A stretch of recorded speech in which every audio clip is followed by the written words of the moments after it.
detention and the basis for detention.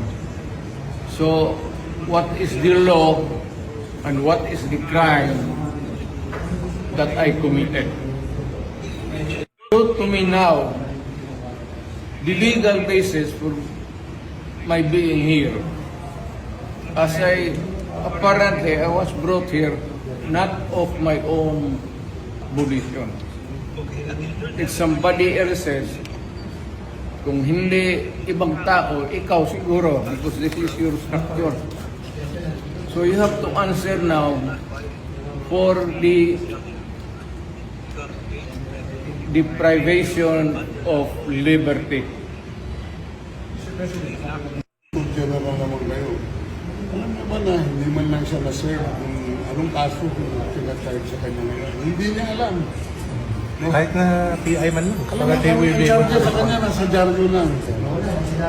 And then, hindi pa kayo na, ganito ginagawa natin. Sumusunod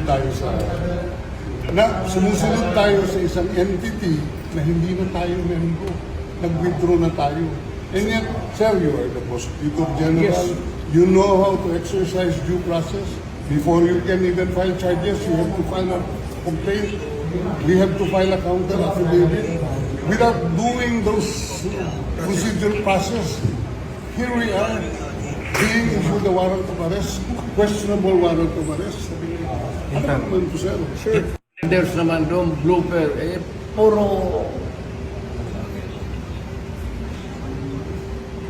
pagdating sa trial dyan, tatawagin kita sa witness stand. Sabihin ko, you're the person who arrested me. May I know the reason why? Have you read the documents? Or at least, have you read the case at that time when you made the arrest? So that you would be guided to what you should know. Yan lang yan. Kaibigan tayo, galing ako gobyerno.